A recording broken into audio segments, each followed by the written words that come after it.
Minister Desmond Lee has claimed that PSP makes assertions with little regard for facts. So let me present the facts and figures to West Coast, Jurong West voters and all Singaporeans.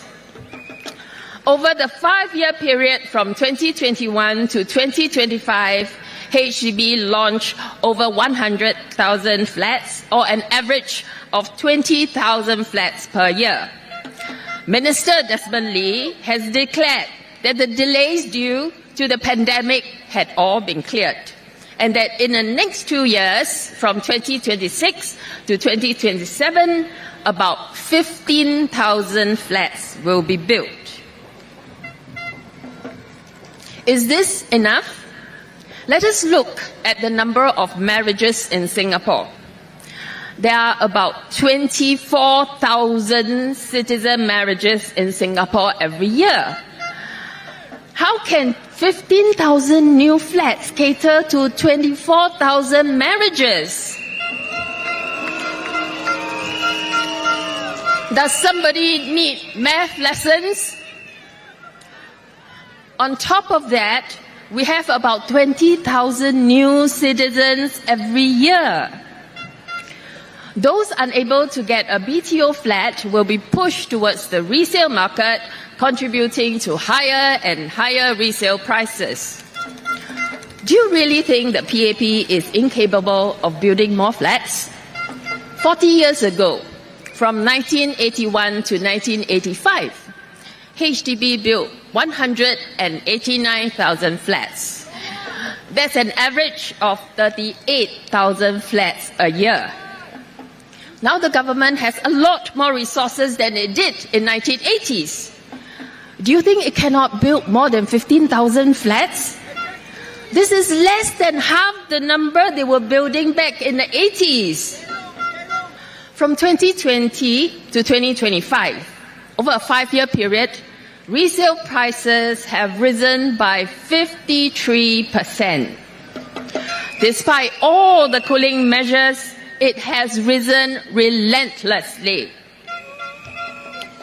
A few years ago, the minister explained to us that the rapid rise in resale prices is due to construction delays caused by the pandemic, causing a surge in demand for resale flats. But now that we have cleared the construction delays, resale prices are still rising. While resale prices rose by more than 50%, wages rose only by about 21%. This disparity shows the undersupply of new flats. Now, when resale prices increase, it affects not only those who buy resale flats, but all of us. Why? When resale price increase, the value of land increases, and HDB needs to pay SLA a higher amount to pay for the land it buys for building HDB flats. And then that means that the government needs to give a higher subsidy to HDB so that they can pay for the pricier land. Where does this subsidy come from? From taxpayers. It comes from GST, income tax, property tax, etc.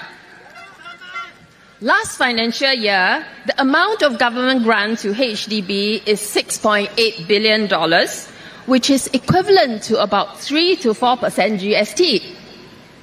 If resale prices continue to rise, this grant will have to rise as well, and more tax revenue will be needed to pay for it. In summary, under the PAP's current system, when resale prices rise, our tax burden rises too. So why doesn't the minister build more flats? It is just a matter of whether they have the political will to do so.